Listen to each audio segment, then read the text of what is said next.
So welcome to my channel, and on this channel we talk about music, politics, art, and everything in between really. Apparently adorable, sexy, okay, and witty. So welcome back to my channel, and I have received a few new subscribers here, and that makes me very happy. So welcome to everybody who subscribed to my channel. I really appreciate everybody, especially people who come into the comment section and give me their views and stuff, and we like end up having a discussion within the comment section. To me, that's greatly needed for this channel, because then I get to actually interact with people who get to watch. Today's going to be a very different topic, where I'm not going to talk about music specifically. I was reading on the news something that happened. As you know, this channel is not only about music and hair products and facial products. It's about basically what's going on in the country and countries in general. But one thing that stuck out to me was an article that I read, a documentary by DW that I saw online that's been circulating about, I'm sure you've heard the story of the Zimbabwean white farmers who were pushed out of Zimbabwe, and the farmlands in Zimbabwe are given to the indigenous people. Well, the farmers from Zimbabwe, the white farmers from Zimbabwe, have moved into Zambia, my country, and the chiefs there apparently are giving out land to these farmers, and these farmers end up doing exactly what was done to them in Zimbabwe by kicking out the indigenous people from their land and, taking over basically.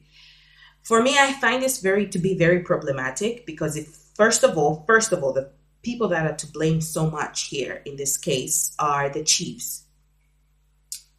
They're selling off huge pieces of land, and I know they're not selling it for what it's worth. And at the end of the day, they are kicking out their own subjects, the very people who give them power. And the people who are coming in, the white farmers, because when I saw that documentary, it's on DW, you can search for it online. This white farmer goes, this is my land and my ancestors, and and I'm going to die here, and I'm going to be buried here. This is mine now. Yes, it is, but it was so condescending. And he also built a mud house for this family, and he was so proud of himself. I was like, yeah, I built them a house, like they should be grateful for it. It was a 1-bedroom house. And the man that he apparently built a house for was interviewed, the man said, the house that he kicked us out of was a 3-bedroom house. I'm not happy here. Basically, that's what the man said. And the interviewer, the journalist, was like, you could visibly see that the farmer was not happy that what he thought he was doing was not pleasing to the people that he thought he was doing a favor to. The farmers were like, I want my land back. Like, I'm not happy here. Like, I want what I had. And this is the problem, you see. Zambia is projected to, the population is projected to increase. There is no more land being given out. Like, Zambia is not going to magically expand, and we're going to have new land. Like, borders have already been created we know how the borders in Africa were created. They have been created, and nobody's willing to give land to anybody else. Okay, so that's it. So now imagine this population is going to increase, meaning people want to settle somewhere. So I'm going to give an example of myself. Okay, I come from Serenge. I know who my chief is, and it is my right for the chief has to give me land, has to give me a place to stay when I go back to my village. I'm not gonna like, yeah, I belong here, so this is your territory. Give me my land, okay? And I'm gonna have it. Or my grandfather is gonna say, this is the land that belongs to me, and you can have that portion there. Okay. So now imagine these people these Zambians who have been kicked out by this white farmer from their rightful place. Okay, they've been kicked out. They've been told, go away, wherever. I don't care where you go, because they're literally living in the bush. These guys are living in the bush, like they have to walk 1 hour to get water. Okay, because they've been kicked out, they have to walk an hour to get water. Like, it's so horrible. I felt so bad. And so, like, I get there, and the population grows and their children now need land, their father will be like, yeah, I have land there, but the chief gave it away. He didn't even ask for my permission. So legally, that's my place. I was illegally kicked out of there, because this case is even going to the courts of law right now. And I can foresee how a Zimbabwean, South African thing repeating itself in Zambia in the next few years because of such nonsense. And if I were the farmers who are buying land, who are kicking out these people, I would be very cautious because, hello, you just got kicked out from your country because people are like, we want our land back, and they kicked you out. What do you think is going to happen when the rightful owners, because these are the rightful owners, you don't have the right to kick out people who already own the place, because these people were not consulted in any way, shape, or form. They were like, we just got kicked out. So you don't consult these people, and then their children come back and be like, this is our father's land, which is true. So it's just so complicated. I'm so disappointed in the Chiefs, and I'm also so disappointed in these farmers who are coming from Zimbabwe into Zambia and thinking they're doing people a favor by building them shitty little one-bedroom houses. Like, what kind of nonsense is that? If I were these farmers coming in from Zimbabwe to Zambia, the ones who were kicked out, the white farmers, I would be very cautious. And the last thing I would need would be an angry family. Because obviously that family is not happy. The ones that they have kicked out, they're not happy. So when somebody's not happy, do you think they're going to tell their kids good things about you? They're going to be like, that's the man who kicked us out of our land. Their kids are not going to like you in any way, shape, or form. So I'll be very cautious and I'll tread very lightly. I would engage with this family, especially after the journalist asked the family what they thought, and I hear that they're not happy. I would get back to them and be like, okay, how do we work this out? But obviously, the commercial farmers are not thinking about that. They're just like, oh, fuck this shit. I'm just going to do whatever I want. So that's one thing that it's disappointing. And if the Chiefs continue like this, who are they going to root? Because the people who are coming in, the foreigners who are coming in, do not respect the culture, do not respect the tradition. To you, they've just paid you. That's their land now. They do whatever they want. They don't care about you anymore. And you have kicked out the very people who give you power, the very people you rule over. So now what are you going to do? You don't have power anymore, basically. And your people hate you. So you've betrayed your own people. So yeah, on top of that, you're on your own. So we'll see, because this case is going to the courts of law, and we'll see. Another issue that has been raised has been the rise of the Chinese in most African countries. We live in a capitalist world.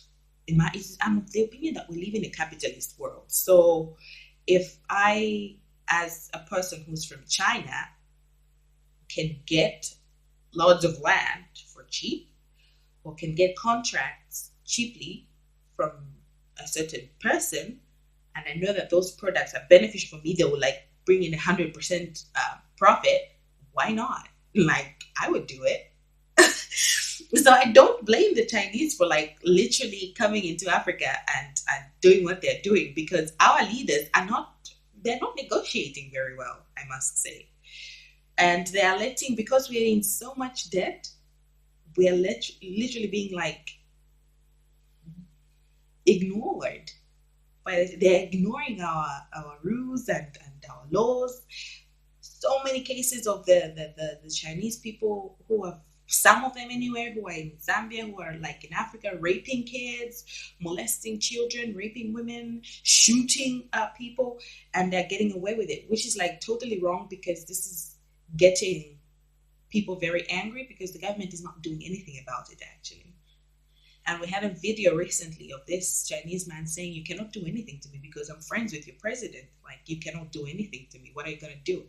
He went into a restaurant, a black-owned restaurant, and shut up the place and was like, what are you going to do? What are you going to do? I'm friends with the president. So you see, there is that. And then there's also the genuine capitalists like myself who are coming in there to make profit off of the people. I don't know. It's a very complex thing. Like some are giving the Chinese a very bad name, but for me, the ones whom I blame the most are our leaders, the ones we have chosen to be the ones to protect us, to be the ones to protect our um, land and our resources, and to negotiate better prices. Because the world is a global village, everybody needs everybody. But in retrospect, Africa doesn't need anybody really because we have everything. But we don't have serious people. We don't have yet. We don't have people who love their country, who love to see development and to see their country do good. We don't have that. We have selfish leaders who would rather take the money from their countries and take it out of the continent to Swiss banks or something like that. So it's just so. When people complain, like I used to be one of those who was like, why are there Chinese so mentioned? And see what I read about. I did my research and found it's just business. I give you a thousand. If you give me that, like 1,000 hectares, I have the money. You need the money, but I want something in return. And if you fail to pay back, then you give me that. Fair, isn't it? If I'm the one who's borrowing and I'm like, okay, no, I don't want that. Like, get better at negotiating. Like, get better marketers. That's what I was saying in my previous video. It's politicians sitting down, like politicians who have no idea about business, sitting down and trying to negotiate with business people, like real capitalists, like people who do that for a living. Like, do you honestly think they're gonna come out with proper plans? No, it's just be like, okay, I'll give you a vacation to the Maldives. Give me that. They're gonna put, oh my god, Maldives, oh my god, and you know, some of our leaders. It's really so sad. It's depressing to say the least. Africa in the next few years is going to be very different, and I'm scared, but I'm also interested in seeing where it goes. You know, because from the ground, when I speak to people on the ground, like the people who are actually affected by this, it's not really good news that I get. People are angry, you guys. Like people are angry. It's gonna be an interesting few years we're gonna see. So I'm just trying to get myself from there too. Like I'm people hate capitalists, but we live in a capitalist world. I have to be a capitalist. I am a capitalist, okay? Sorry, not sorry. But that's just how it is. So I'm just get your own, guys. Like of course you have to think about other people too. Don't just go there and push people out of their areas just because you're a capitalist. Don't be an asshole. Okay? Anyway, Slap D has released a new song. We're going to be reviewing that in my next video. So many things to be discussed, but for now, this is what I wanted to talk about. So give me your opinion, you guys. Tell me what you think. Give me your opinions on what's the current happenings around Africa, what's happening in your country. What would you like to change? How do you think we can be better negotiators when it comes to being so, because we are really in debt, like the entire Africa is in debt. Anyway, thank you so much for watching, and I'll see you in my next video where we do an action music review and much more to be discussed, okay, because there's always something crazy happening on the internet. Thank you so much for watching, and I will see you in my next